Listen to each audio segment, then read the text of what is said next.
Well, hello, everybody. I am Dr. Kurt Woeller from Integrative Medicine Academy, and welcome to this particular webinar. It's actually going to be a very interesting talk on the estrogen receptor paradox and other genomic insights. So I'm joined by Sharon Hausman-Cohen, MD, who is from IntellxDNA, and she'll introduce herself and really take us through the bulk of this talk. But a very important discussion, with regards to this whole concept or approach, if you will, of functional medicine. So next. So this is our disclaimer, understanding that this information is for educational purposes only.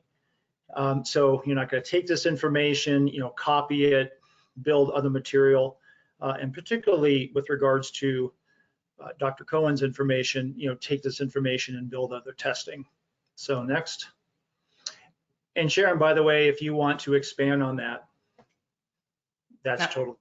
No, thank you for adding that. So the premise of this talk is to really get us more informed. Go ahead and go back with regards to functional medicine from a hormonal standpoint. Now, we actually have a new course coming out through Integrative Medicine Academy called Functional Medicine Mastery course, which is actually one of our largest courses within our academy, 16 modules. I'll talk a little bit about it towards the end. But right now, just understand that there is a website. You can go to functionalmedicinemasterycourse.com. And in this course, it's an introduction to many different aspects of functional medicine, from laboratory testing, hormonal assessment, blood chemistry, organic acid, nutrition, dietary intervention, Clostridia, Candida. We go through a wide variety of things. So in this particular talk, we're going to be focusing specifically on hormones. And then, as I mentioned, Sharon's going to talk about specifically about estrogen receptors and other aspects of genomics. And so when we think about the hormonal pathways, like a lot of things in our body, these are complicated interactions and different transitional aspects from a biochemical standpoint. But from a basic aspect of how hormones are produced, primarily we're moving things from pregnenolone down to DHEA, converting to estrogen, testosterone. We also convert into progesterone, which becomes cortisol.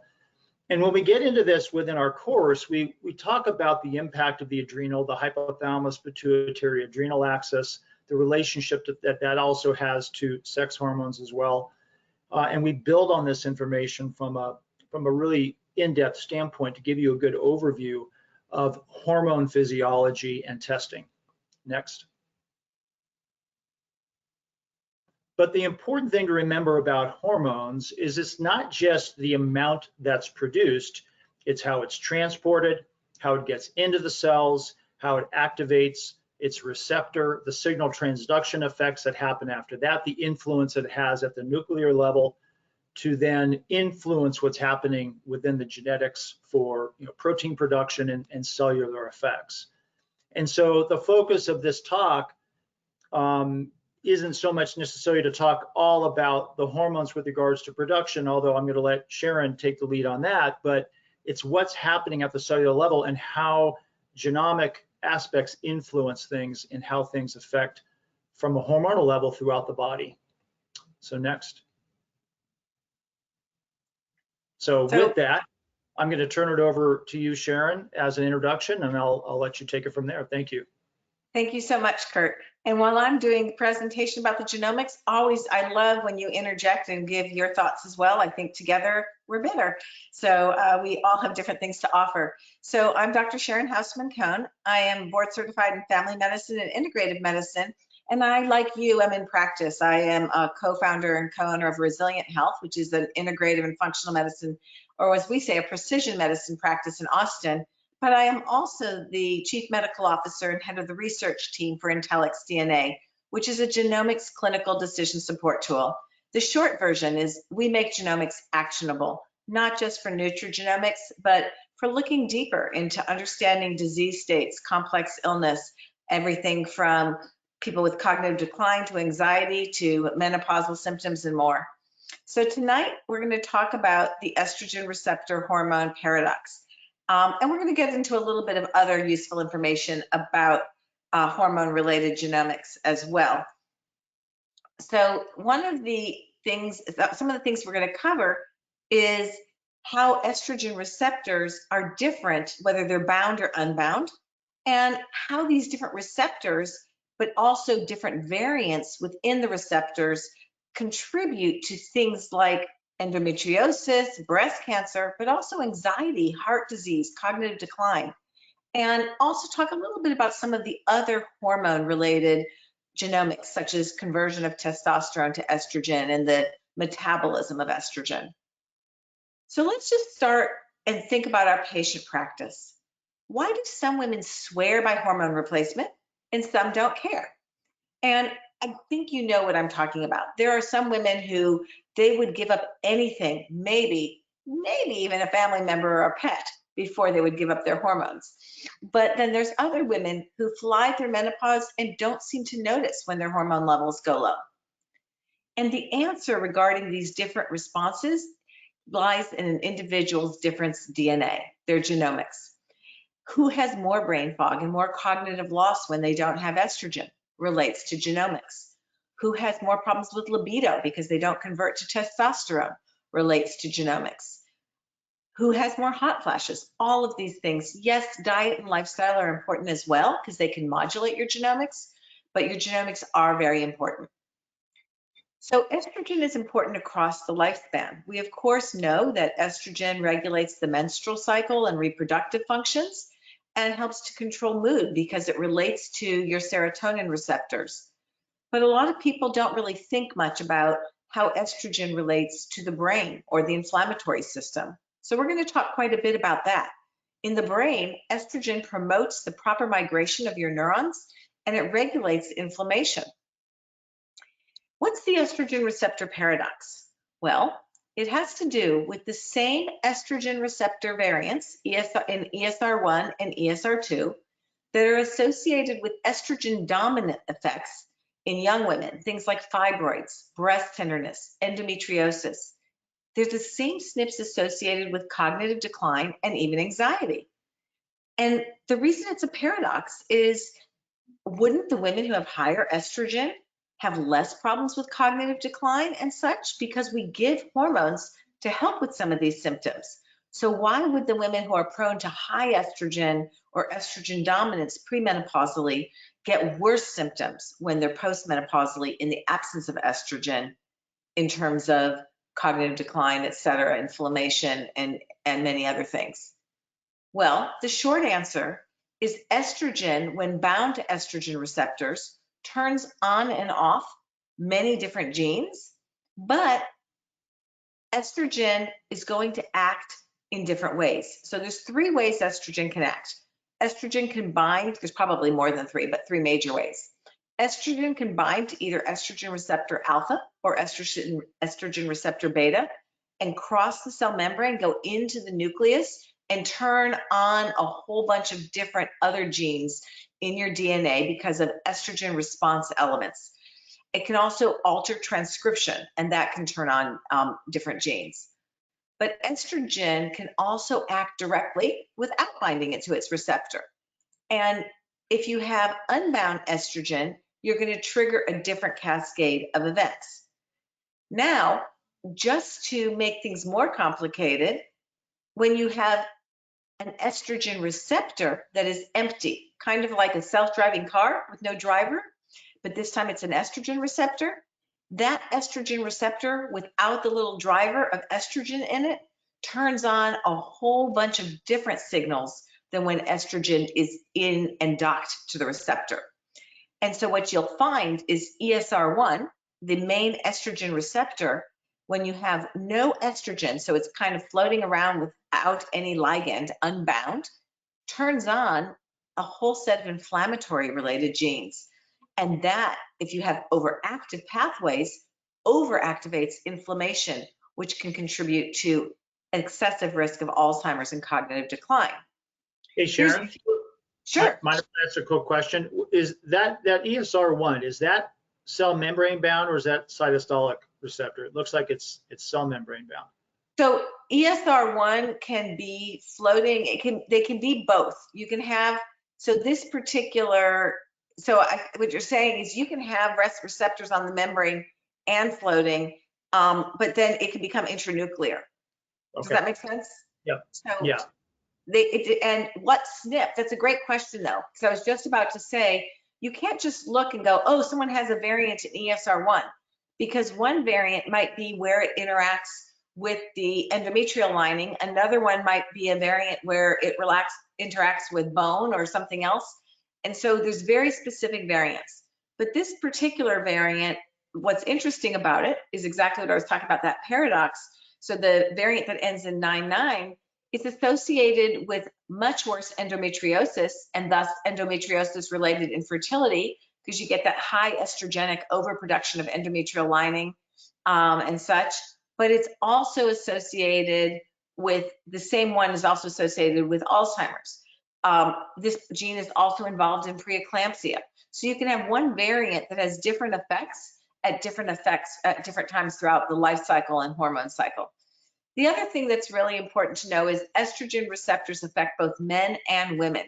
This is a snapshot from our IntellxDNA report on ESR, on one of the ESR1 SNPs, the one we're talking about, and you'll see this little pop-out that, don't forget about estrogen receptors in men. If this patient's a male, he has increased risk for Alzheimer's due to the combination of some of his estrogen receptor SNPs. And again, we have odds ratios there for endometriosis and IVF failure and miscarriages and Alzheimer's. And then if you have this combination of 4 different estrogen receptors, some of ESR1 and ESR2, and we're going to talk why ESR2 is important, and you have ApoE4, for example, with that, you can have over 5 times the risk of Alzheimer's. So it's important to know about these estrogen receptors in people. So this is kind of getting at your question. The same estrogen receptor can have a lot of different effects. It can be membrane bound, it can be unbound, it can enter into the nucleus. But when it enters into the nucleus without estrogen attached to it, it triggers the transcription, the turning on of a whole different collection of genes and different proteins, with it being very pro-inflammatory when there's no estrogen attached. So it doesn't take a lot of estrogen to kind of get rid of that inflammation, but a little bit of estrogen in some of these people can make a really big difference. So unbound, that estrogen receptor leads to higher transcription of NF-kappa beta, IL-1, and IL-6. Do you want to talk a little bit about NF-kappa beta? Kind of explain to people what that is? Well, NF-kappa beta is a transcription factor in the cell that turns on pro-inflammatory cytokines. So there's many different, like you think about it from the standpoint of an infection. There's different pattern recognition receptors, that get activated by the presence of various pathogens, bacteria, fungus. And so it just relays a message from the cell surface basically into the nucleus of the cell for the induction of some type of pro-inflammatory cytokine. So interleukin-1 is helping to sort of increase the immune response, interleukin-6 kind of the same way, but they're pro-inflammatory. So if you have too much of them, they're problematic not only locally, where the tissue perhaps where they're getting activated, but they can have systemic influences as well. So you could see a situation where you had NF-kappa B activation, in the uterus or the ovaries, for example, but that can also become systemic if it's severe enough. And that's sort of the whole integration of the body, from Absolutely. And the thing about this one variant, if you have a particular overactive ESR1 variant, then if you have it without estrogen, it's going to be like you always have an infection. So with COVID, IL-6 goes up. That was a lot of the brain fog with COVID. NF-kappa beta goes up. So if you have this variant, you can get the kind of brain fog you would get when you're sick without being sick, because your body is hyperactive on those inflammatory pathways. Now there's another part. I don't mean to interrupt you, Sharon, because I know you're in a flow. I'm just curious to think about that. If you go back to the previous slide, you talked about Alzheimer's. And how robust are these estrogen receptors in the hippocampus of the brain? That's a great question. So ESR1 is partially in the hippocampus, but ESR2 is even more in the hippocampus, and I'm going to show that. So, okay, we have a checks and balances system in our hormone system, in every system in our body. ESR2 is the checks and balances. And ESR2's job is to modulate ESR1 so that you don't get too high of estrogenic effects. Now, it also then becomes ESR2's job to modulate excessive inflammation. So whereas if you have an overactive ESR1 SNP, you can get into trouble. If you have an underactive ESR2 SNP and you can't turn off the hyperactivity of ESR1, that also becomes quite problematic. And so ESR2 codes for estrogen receptor beta, and estrogen receptor beta is the main estrogen receptor in the hippocampus. And that, of course, is the memory center of the brain. But it's also a very important estrogen receptor in the ovaries, the prostate, the lungs, the heart, and the bones. And that is why the drugs like raloxifene or tamoxifen that can be, they're ESR2, ESR beta specific. They can still help with osteoporosis. They can still help with, they help with breast cancer because they turn off some of the different effects.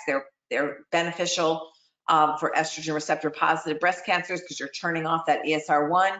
And so ESR2 is also a really important part of the story. So ESR2 high activity is a benefit in aging, and low activity is problematic.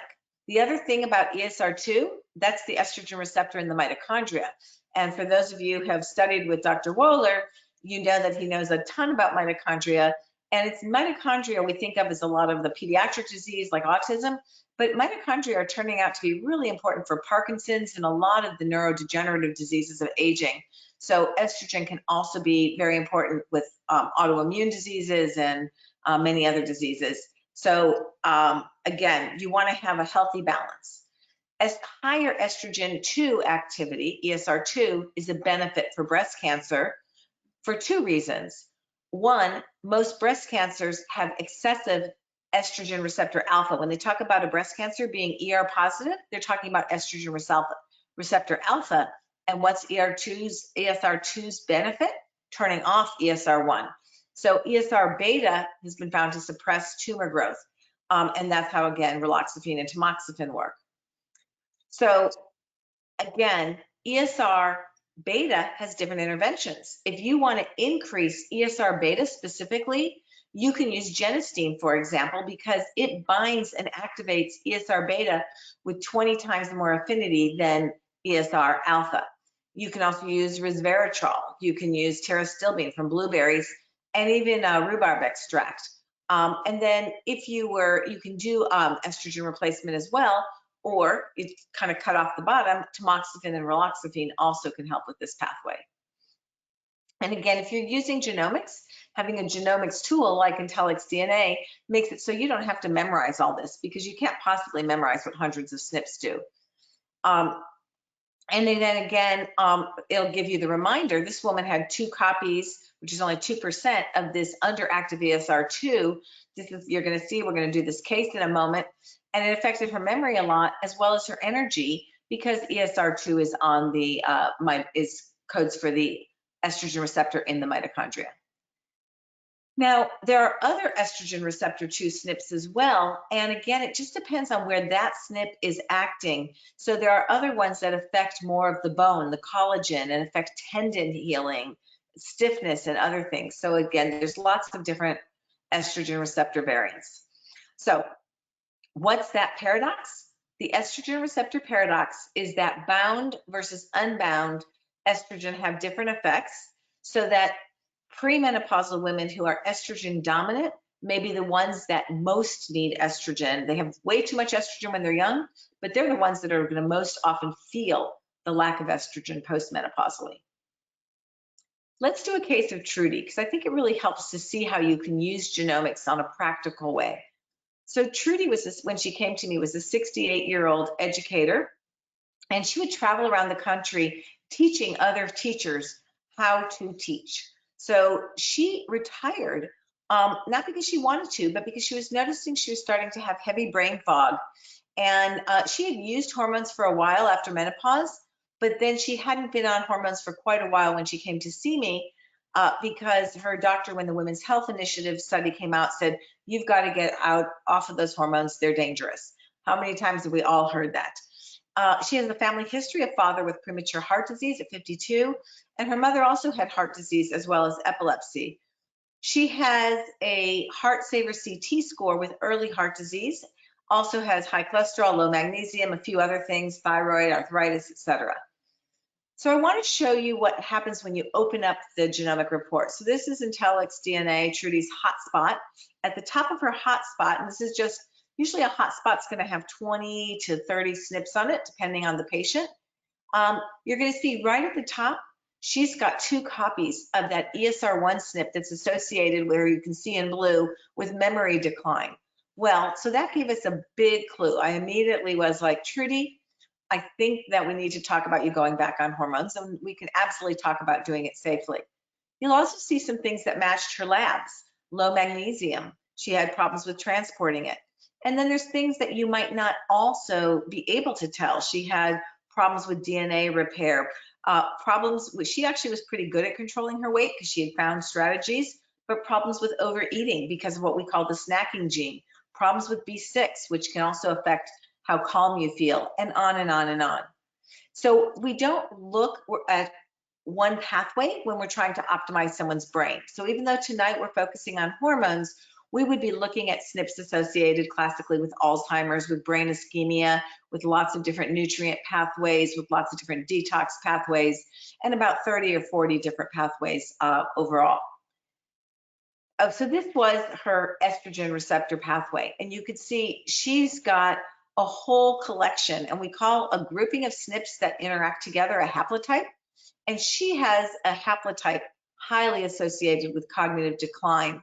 And again, some parts of it, the bottom part of it, is only found in 1% of the population. So this was important. Now, she also had, in addition to this grouping of SNPs that causes 3.3 times the risk of mild cognitive impairment, 5 times the risk in ApoE4 individuals, a SNP called DIO2. And we're going to talk about that as well, since we're talking about hormones, because that converts T4 to T3 in the brain. Let's start with talking about what we do with her estrogen receptor SNPs. Really, the best evidence for the estrogen receptor SNPs is estrogen. And when you have the option, if you know someone's genomics earlier, you're going to be able to have the best opportunity for timing, because we do know from the Cache County trial that people got the best reduction. They got over 35% reduction in their Alzheimer's incidence when they added estrogen within the first 5 years of menopause. And she did, she just had a pause. But still, having estrogen in general is going to decrease the risk about 22%, unless you wait, unless you do it with progesterone, and then that you're not going to get quite the same benefit if you wait till someone has cognitive decline and add progesterone. And that's a whole nother story as to why progesterone is not always great for the brain, but good to keep in mind that we don't necessarily want to use a lot of progesterone in people who have Alzheimer's already. So estrogen is the most direct SNP. All you need is a low dose. Remember, all we're trying to do is to turn off that inflammation and to get those ESR2 pathways that are anti-inflammatory working again. So you can use a low dose patch, you can use pellets. You don't have to bring their FSH down to 7. In fact, just bring their FSH to kind of half of where they were at when they were postmenopausal. So into the 40s is generally absolutely fine. I usually aim for, 40s to 50s. Transdermal estrogen is better because you're going to avoid some of the clotting issues that you get with any of the oral estrogens. I don't use oral estrogen unless I'm having someone who has problems with their bleeding for some reason. And transdermal estrogen also works really well for amyloid deposition. Transdermal estrogen also has excellent safety benefits and efficacy for being a benefit from cardiovascular. Remember, Trudy has an early heart saver CT scan showing some early heart disease. So we want to make sure we're not treating one thing and making another worse. So that was really good.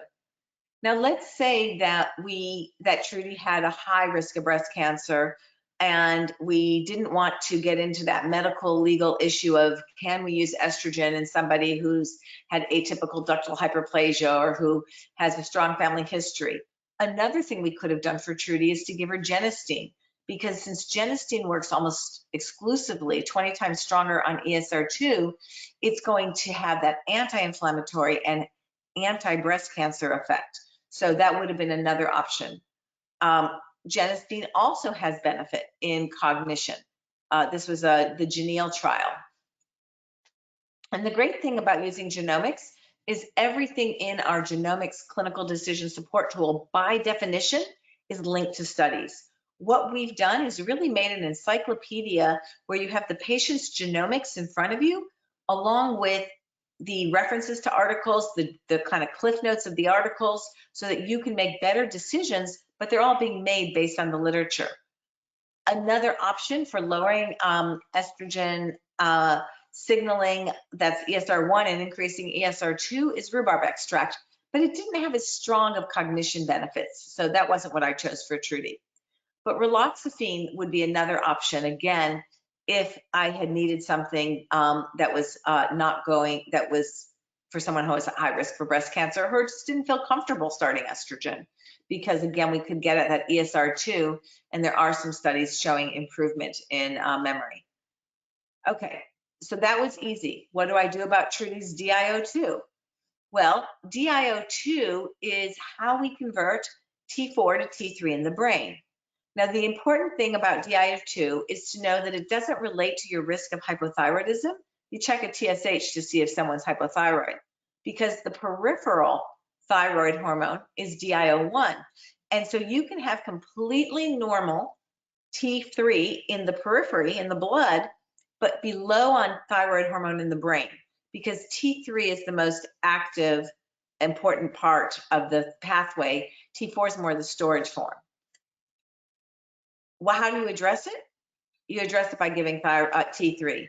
And 15% of the population have 2 copies. And for these people, it's really a matter of what's their TSH. Do I want to use a little liothyronine, or do I want to use something like Armour Thyroid that also is going to give them the T4?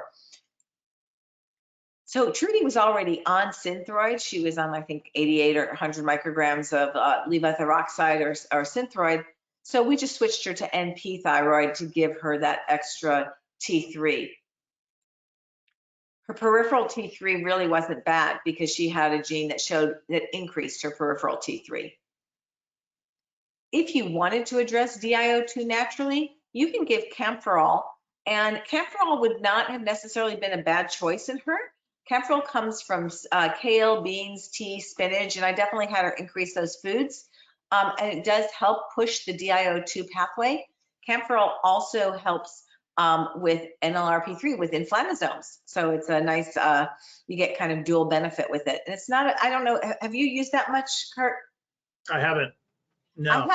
I haven't used it a lot either, but I just heard from one of our IntellxDNA doctors that he had phenomenal results with a patient that he started camphorol on. So I'm thinking I might need to keep it in mind a little more. He was using it for the inflammatory benefits. Yeah, now that you mentioned it affects the inflammasomes, that's really important. Yeah, the whole NLRP and I think it also may even help NF-kappa beta. I'll have to go back and check. Anyway, how did Trudy do?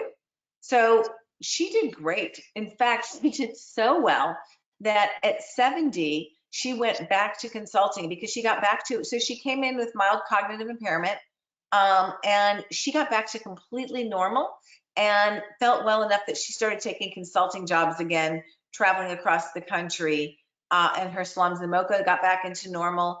And really the main things that got her well were estrogen pellets, magnesium, B vitamins, liothyronine, and vitamin C. Now, after the COVID vaccine, she started getting these weird brain symptoms again. They weren't exactly headaches. She said they were sort of. She had no history of migraines. So the cool thing about genomics is it's a living document. So I was like, let's go back and see what I could have missed or what we're not addressing, because you don't have to address everything right away. If someone's doing well, you don't have to address it. Sometimes someone has enough benefit from their diet that you don't have to address a SNP. And that was what the endothelial nitric oxide, NOS3 SNP, that was the case. Before she had some of the kind of stresses of COVID, what she was eating seemed to have been addressing it. But then COVID made fibrinogen go up, that combination with nitric oxide. and COVID vaccines also made fibrinogen go up, caused a problem. And so we go, okay, she's not making endothelial nitric oxide well. What can we do? In the genomics report, we talk about pycnogenol, beetroot extract, lots and lots of different things. We decided to add pycnogenol because it had both anti-fibrinogen activity and platelet activity. And she likes beets, but didn't want to have to eat them every day. It also, the reason I chose pycnogenol, and again, when you study genomics, you get access to all this kind of information. But pycnogenol has been shown to help pain and headaches and improve cognition. So I felt like it was just the perfect supplement for her for addressing that SNP. And so the cool thing about SNPs is they give you useful information when they're in a proper genomically interpreted clinical decision support tool, whether you are 6 minutes old and just had your APGAR done or 60 years old. So this same nitric oxide SNP that she had that contributes to little white matter changes, those changes that they go age-related changes in seniors, contributes to abnormal APGARs in infants because of not getting enough oxygen to the brain. The reason I had added, if you might have caught that I had given her vitamin C, she also had a SNP that made it difficult for her to recycle vitamin C. You recycle vitamin C with the help of glutathione, and that SNP was, she had 2 copies of, which is 9% of the population. And so we also said, we had her on vitamin C, but you can see that vitamin C is important for pain and migraines as well. So sometimes you don't know what you're going to get in terms of what things are going to get better. And it's really exciting to see that you just kind of follow the map of their genomics and get improvements. So she did really, really well with her estrogen or testosterone, you know, the regimen we had for her. But then she got vaginal bleeding on 200 milligrams of the prometrium with her pellets, even though her estrogen level wasn't super high. It was a little higher than I normally go in a postmenopausal woman. She just got a big response to one of her pellets. It was at 40, and her FSH was like 45 to 55. We tried giving her more prometrium. She got brain fog. And so ultimately we had to give her a progesterone IUD to balance the estrogen, but she did not want to give up her estrogen because her cognition was so much better. And her response, it has been, I wish I had known this when I was younger, because she's seen a lot of things that we've optimized that really were problems when she looks back retrospectively. The information wasn't available 20 years ago. That's what I tell people. I said, you know what? There was no genomics when 70-year-old women were young. There were no genomics. So yes, I've even had that with autism. I have a 13-year-old boy that we helped dramatically, and his parents are like, I wish I'd had this 10 years ago. And it's like, it wasn't available 10 years ago. So it's a really cool front, you know, being at the forefront of medicine case. I'm not going to do JD's whole case. This is in a publication that I'll show you that you can read. But we had another case. This case came out of Naples, Florida, of JD, who is a retired fire chief. He did work in New York in 9/11, and he came in with early dementia. He was already in the dementia range, and he had been told there was nothing he could do about it because he was an ESR, he was an ApoE3/4, but he had tremendous other issues, including estrogen receptors. So his doctor optimized his hormones. He also had really bad detox pathways, not great for a firefighter. So he got hyperbarics, he got detox stuff, he got genomics optimized, and he got back completely to normal, doing his taxes, doing everything. So remember that men have hormone receptors as well, and having 2 copies of this estrogen receptor along with his ApoE4 gave him a 416% or 5 times the risk of Alzheimer's. So it was super important to address it. His baseline testosterone was 249, which let his free testosterone level be 30 and his estrogen level less than 15. So you've got to get men into that estrogen brain protective range of really about 20 or above. And after replacement, he got just to 20, but that made a world of difference. This is not that gentleman. He didn't get the whole 6-pack from a testosterone level of 400. Hey, Sharon, I have a couple of questions. One, Sure. The case with Trudy. One of the things I picked up was, it went by quickly, but there was a SNP in methylene tetrahydrofolate reductase. Talked about, inadequate DNA repair, which clearly could certainly happen with anything that's generating oxidative stress, inflammation, and then of course think about cancer induction. So, I'm wondering what you've seen with these women who are in risk for breast cancer, or maybe come to you who have it, who have this ESR1, ESR2 scenario. How many of them tend to have MTHFR issues that, would you say, percentage-wise, that are problematic for them? Yeah, well, remember, MTHFR is very common. 40-some% of the population have one copy and 17% have two copies. MTRR, it does associate a little bit with some cancers. That particular DNA repair has a lot to do with neural tube defects, so spina bifida. But there are definitely, the cool thing when you study genomics, there definitely are some SNPs that are associated with much higher rates of certain cancers. And what I'm seeing more of is some of these environmentally induced cancers with people who have EPHX1, which is an epoxide, gets rid of some of the air pollution and some of the different detox pathways. I do think, again, MTRR has some, but there are other SNPs in the detox pathways. PON1, which is a peroxidase, it gets rid of pesticides and other things. And it depends on what kind of cancer. So there are definitely some SNPs in the estrogen and testosterone related pathways that relate to breast and prostate. But you are right, methylation genes also relate to that. And then my other question on the ESR1, ESR2, what have you seen, if there's any studies on chemical alteration of the function of those receptors, and maybe even mycotoxins as well? Is there anything that would show that an ESR1 would get worse in the presence of a particular type of chemical that might accentuate its effect? Maybe, gain of function kind of a thing?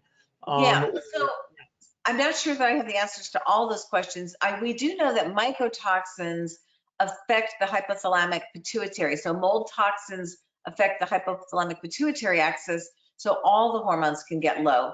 And that's a central effect on the brain. It can affect, it can affect cortisol, it can affect, some of the hormones that relate to our appetite and all kinds of things. I am sure, the problem with chemicals is chemicals can affect so many different pathways. I don't know offhand, like which chemicals are more sensitive, have more sensitive effects on the estrogen receptor pathways, but it's a great question. So I'm going to skip back to JD, and then I'm going to get to some cases that relate more to breast cancer, because I think that will be, there's some of the CYPs relate to that quite a bit as well. So I just want to again say, for JD, the estrogen receptor SNPs are only part of the puzzle. His detox variants were also super important, and he also had problems again with low nitric oxide and some other things that affected the myelination in the brain, which hyperbarics helped a lot, and different nutritional variants. And so again, the reason that you want to use genomics as a clinical decision support tool is it gives you a way to scan 400 different variants at once and go, which ones are important for my patient? So let's talk about some of the genomics of converting testosterone to estrogen, because those are really important as well.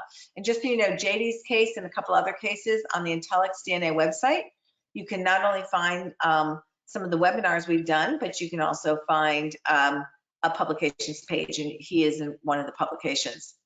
Okay, let's talk about CYP19A1. So when I first, not even that long ago, I was already practicing doctor. I was going to a talk on osteoporosis, and they were talking about how estrogen is the protector for men and women. And I didn't really realize that. I knew that men didn't get as much osteoporosis as women, and I thought that it was probably because testosterone was the protecting factor. But it turns out that in both men and women, estrogen is. So if you block the conversion of testosterone to estrogen, men get osteoporosis just like women. And the enzyme that converts testosterone to estrogen is CYP19A1. Now, you can have SNPs in CYP19A1 that make you get more estrogen and less testosterone, or ones that make you get more testosterone and block the conversion and low estrogen. And they're going to have different clinical side effects. Okay.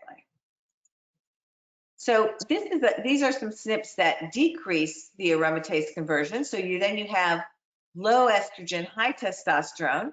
And interestingly, these SNPs correlate to better aromatase inhibitor response. And that makes sense because if you, so you would actually, I'm sorry, paradoxically, these contribute to better aromatase inhibitor response. So if you're not as good at converting to an aromatase from testosterone to estrogen, you would think that you would get a worse response to aromatase inhibitors, but it's not true. Maybe it's you're all so close to the bottom and just completely blocking it works well, but that's the case. The SNP that has lower estrogen also contributes to increased risk of Alzheimer's disease. But if you look at the SNPs that lower estrogen and raise testosterone, they're also going to be contribute to things like acne. So if you have the lower estrogen SNPs, okay, I did have that back. I did have that backwards on the last SNP, which the last slide, I'm sorry. On the last slide, I said that if you have less conversion to estrogen, you got better aromatase inhibitor response, you get worse, which is what makes more sense. So the people who don't have a lot of aromatase activity to start with don't get as much benefit from aromatase inhibitors. And so the other thing is people who have no variants in this pathway, they have higher estrogen levels because they're converting all their testosterone to it, and they get more endometriosis. So again, very, very interesting. And then if you go the other way, the people who have very high estrogen and low testosterone, they tend to get higher estrogen, both pre and post-menopausally, and they can have up to 13 times the risk of hormonal migraines premenopausally and a higher risk of breast cancer premenopausally as well as postmenopausally, but it is, again, starts when you're young because you have higher levels. When you have higher activity, you get the higher estrogen. And again, so you can have these dramatically different risks of migraines, but even increased risk of endometrial cancer and gynecomastia in men. That's worth knowing because then that's where you're going to say if you have a male patient, want to use iodine. Iodine is an inhibitor of CYP19A1. Or if there's really high estrogen levels, you can use very low doses, microdoses of an aromatase inhibitor. Let's do a little mini case about these CYP19A1s. And this is Katrina, and Katrina is a 57-year-old who was diagnosed with ductal carcinoma in situ. She had a lumpectomy and radiation therapy, and her oncologist recommended 5 years of letrozole. And Katrina was one of these people. She was a math teacher. Math teachers follow your advice. They're very mathematicians in general tend to be very specific, detail-oriented people. And so she wanted to do this no matter what, because her doctor told her to do it. But she had unbearable joint pains. She just couldn't even, she liked to run and walk, and she couldn't anymore. So we went and looked at her genomics, and it was really interesting because she had 2 copies of a SNP in her genomics that said specifically that she got more of a benefit from tamoxifen compared to letrozole with less recurrence or less likelihood of metastases, and that the hazard ratio of using tamoxifen compared to letrozole was 0.53, meaning she had a 47% better response likelihood to tamoxifen than to letrozole. Now, this SNP also is known to cause increased joint pains with both letrozole and tamoxifen. So how did we use this? We pulled this article because everything is referenced, clicked on the reference, printed it up for her oncologist, and ultimately she had joint pains on 20 and even 10 of tamoxifen, but we were able to show how she wouldn't tolerate high dose but got better response. And she was able to finish her course of the 5 years of 5 milligrams of tamoxifen quite well and has been doing quite well. So genomics is powerful when it's used as part of clinical decision support because you can't possibly read all the literature on all these different genes, and it'll help you make better decisions for your patients. There's two last genes I'm just going to mention. If you want to learn more about them, come and study with us, and we'll be happy to, you'll learn more about these genes, whether you're studying with Kurt or whether you're studying with IntellxDNA. But one is CYP1B1, and that converts estrogen to forms of estrogen that are more carcinogenic. So Kurt, here we talk about the 2-hydroxy and 4-hydroxy, and feel free to jump in if you want. But when you have too much CYP1B1, you're going to get the negative forms of estrogen, that 4-hydroxy. And so there's things you can do, resveratrol, terastilbene, hesperidine. And you can even have people eat things, like people can make a, candied orange peel. Tangerines have neurinogen to lower some of those risks. Sharon was going to mention real quickly, just an observation, and some of the panels I've done, with other patients, and even with some of the autistic kids, resveratrol is like this miracle. And I would say miracle, but this very interesting compound. I mean, it seems to have so many different effects. Yeah, I think that resveratrol, sulforaphane, curcumin, they all affect a lot of genes that are regulators of other genes, like the NRF2. So yes, you can have in resveratrol affects sirtuins. There are quite a few. Now, I do want to say something about resveratrol that we just learned about resveratrol with regards to men. Is resveratrol, because of some of its effects on the hormonal pathways, actually makes it so you actually have lower testosterone levels. So it can be a benefit in some cases, but too much resveratrol in men can, sometimes men don't like it. So be a little cautious not to go too strong in men with that, and just to watch their levels. COMT is another what I call a pop gene, and 20% of the population have very rapid catecholamine metabolism. And so if you're a rapid metabolizer, you've got two of what they call the MET form, then you're going to have higher adrenaline, but it can also exacerbate the effects of that CYP1B1 because you slow down your estrogen metabolism, so you build up more of that 4-hydroxy estrogen, which is the more carcinogenic. It's a kind of a negative, it's a bad estrogen, and contributes more to breast cancer risk, but also laryngeal cancer risk. And the people who have this combination really need to be very careful about smoke exposure. They shouldn't be running the barbecue pit because they can have much higher risk of laryngeal cancers with environmental exposures.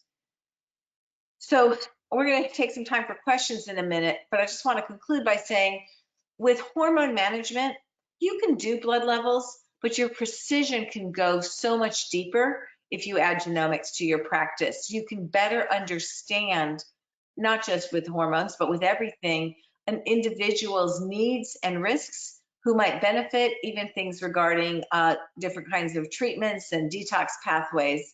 As we talked about, we only talked about hormones here tonight, but if you want to learn genomics, we have a wonderful Genomics University. It is free when you get registered. You can mention Dr. Woeller and we'll try to get you trained really quickly. We do have a big workshop this weekend, so there might be a slight delay, but we'll get you registered in Genomics University. When you order that first report, scan this barcode, you get a free a tour, and you'll get an opportunity to get some experience with IntellxDNA and see what we're about. But whether you're doing mental health with depression, anxiety, you're doing brain health with cognition, you're doing complex illness, pain, you name it, I think you're going to find that the precision of IntellxDNA Genomics Clinical Decision Support Tool will be helpful. If you don't have a phone to scan that, you can also just go to our website, or you can email Clove, which is the person who does our tours, at IntellxDNA.com.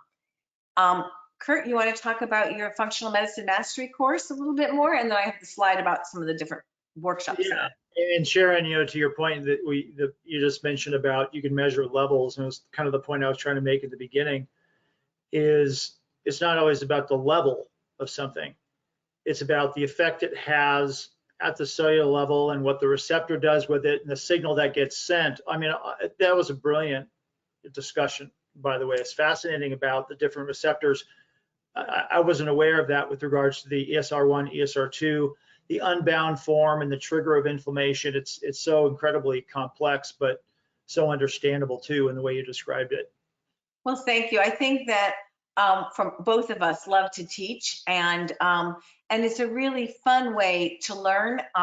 You can take your patients and the things you're learning in Dr. Woeller's Functional Medicine Mastery course, get their genomics, and you'll see how the things that they have going on relate so well to their book of them. And so it is a really great way to learn more functional medicine when you study genomics along with functional medicine. So yeah, and that really is the essence of the Functional Medicine Mastery course. It's a 16 module course that's really packed with a lot of information. It's not just hormones, as we mentioned up front. We go through organic acid testing, we look at stool testing, we look at mycotoxins, environmental compounds. It's really to give a practitioner a tremendous overview of this whole world of functional integrative medicine, and then be able to step into, for example, in what you provided, IntellxxDNA, with regards to your training. And I liked that what you just described was the book of you, I think is how you described it, your genetics. Really, really great. So for those who are interested in our Functional Medicine Mastery course, I think if you go one more slide, yeah, there it is. You can go to the website, Functional Medicine Mastery course at gmail.com. Take a look at, reach out to us with any questions. Super excited about this version coming up.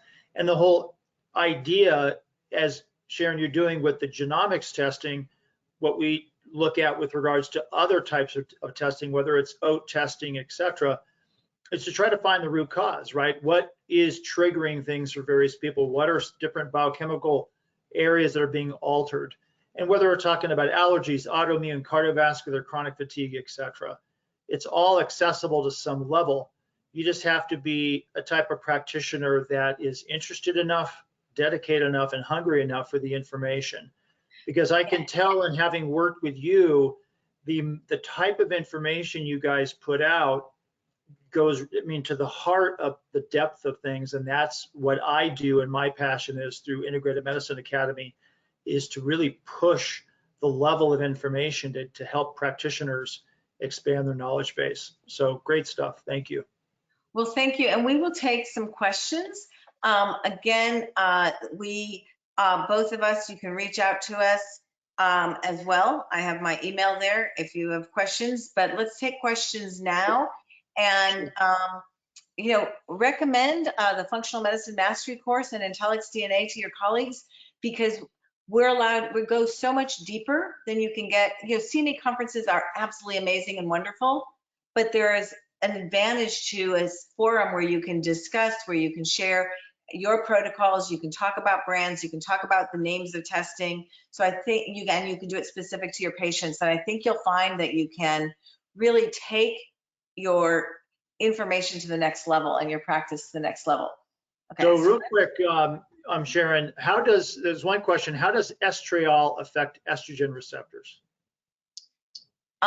It is a weaker ligand of it. So, but it has other pathways that it affects. But I think that I think estriol is a little bit stronger on ESR2, and that's why like estriol is beneficial in multiple sclerosis.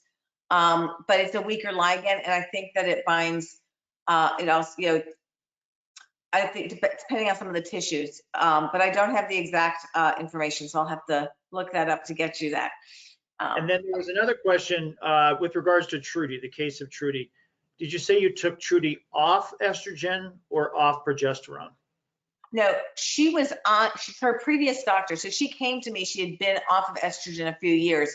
I pelleted her, I added it back. We tried topicals, we couldn't get her to get a good response. Her levels weren't very good. Some people, I think, don't absorb it well through their skin. The patch just doesn't work. So we pelleted her, and instantly, within like 2 weeks, she's like, oh my gosh, it made such a huge difference. But what happened was she was on 200 milligrams of progesterone, which for a lot of women is enough to protect their endometrial lining. For her, she started to get some irregular bleeding. She didn't have dysplasia, but it's inconvenient to be bleeding as a 70-year-old woman. And when we tried higher doses of estrogen, progesterone, she didn't tolerate it. So we ended up, I'm just telling you, this is a great trick. We ended up having her see a friendly, make sure it is a integrative friendly or hormone friendly gynecologist who put in a progesterone secreting IUD, and she's been great with that. Okay. And then another question might be a little long. You probably addressed some of this when you were talking about different options, but first off, how do you manage high estrogen levels in men on testosterone therapy? Yeah, so there's two ways, and I just while we were waiting for this, if anybody has questions, please go ahead and put them into the chat box. We'll be happy to answer them. There's two ways. So the first line is iodine. Iodine is a mild aromatase inhibitor, and you can do like 12.5 milligrams, even 3 or 4 times a week. Some people will even do it daily in men. I usually start with 6.25 a couple times a week, and then maybe go up to 12.5. And I do check thyroid because sometimes too much iodine can make people's thyroid get more active. Sometimes it makes it get less active. If that doesn't work though, and then you are still getting too much estrogen, then I would consider using a very low dose letrozole. One of the things though that in the age management world they're talking more about is people were probably using too much of those things in men, because you don't want to get their estrogen levels like less than 20, because you need estrogen for bone protection and brain. So I aim for estrogen levels between like 20 and 40. Some men can even tolerate it into the mid 40s, 50s before they get gynecomastia. Some people say if you use topical progesterone on the breast, if they're starting to get gynecomastia, that helps. But I think the main concern of high estrogen in men is that they will, again, get estrogen-like symptoms. And so iodine is my first line go-to, and it works most of the time. I can't actually think of if I have one guy right now in my whole practice that is on an very low dose aromatase inhibitor. And I'm assuming that would be for men who just have naturally high testosterone without replacement therapy. So, well, even if, no matter what it is, if they get very high estrogen, you can do it either way. Because sometimes it is that they were getting, so you can give someone testosterone because they have low testosterone, and some men just kind of shoot it right over to estrogen and some don't. So either way, whether it's natural or whether it's because you gave it to them, if you can't get someone's, most guys feel better. They want their testosterone levels 600, 700, 800. If they're young, they might want it even a little higher than that. And if they're naturally at 200 and you then give them testosterone with pellets or androgel or topical, compounded, and their estrogen goes too high, that's when you would do it. The whole thing about this, Sharon, that impresses me is you think about how much of medicine just shoots in the dark with stuff that's given, hormones and so many other things, particularly in the world of hormones, because you're assuming certain things on levels, but then you don't really know how things are converted. And that's where the genomics comes in, which is, I think, really brilliant. One comment about estriol, somebody mentioned estriol as E3 affects the beta. So that was the ESR2, right? That's the beta? Correct. That's what I was saying. Mm-hmm. Okay, gotcha. Yeah. And then here's actually a good question, just overall. This might be the last one, is do you have different panels or just one that covers all the bases? So that's a common question. So that's a great question. So there's so what we call a report and a panel are different. So what we call a report is a collection of panels. So that's what I was saying with Trudy. I wouldn't want to optimize her brain just knowing about her estrogen receptor panels. Remember, there's the blood-brain barrier. So brain science is fantastic for genomics. So our brain optimization report covers choline, it covers zinc, it covers thyroid, B12, all the nutrients, it covers extensive detox, it covers inflammation, but it covers things that affect brain ischemia, stroke risk, too much clotting to the brain that affects oxygen. It covers things that cause white matter changes, things associated with Alzheimer's. So it's a whole panel of about a whole report of 20 panels.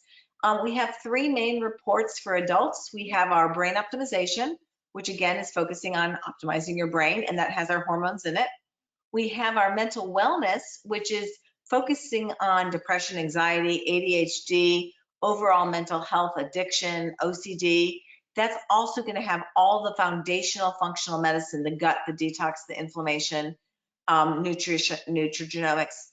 And then we have our medical overview, which is really geared at what I call kind of classic internal or family medicine, your hypertension, osteoporosis, heart disease, diabetes, obesity, blood clot risk, hemochromatosis, and that's a great combination. So our most popular report is what's called our executive report, which is all the medical and all the brain.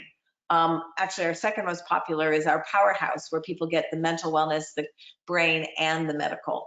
So it's you're always going to get at least 400 different SNPs, but because of our hotspot, you don't have to look at 400 SNPs. You're going to be able to use that to filter and go, hey, which panels should I get started with, and which SNPs should I get started with? And then you can just click on the interventions. And then let's say you don't know much about ashwagandha, or you don't know much about camphorol.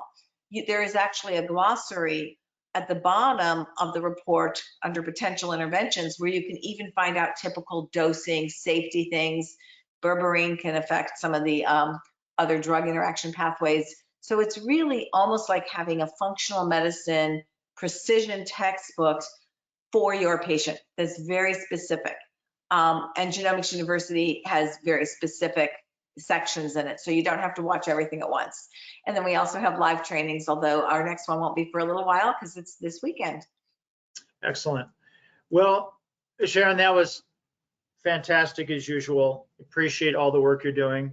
Again, I'm really excited about this upcoming course and continue to learn more from you the more I use your panels.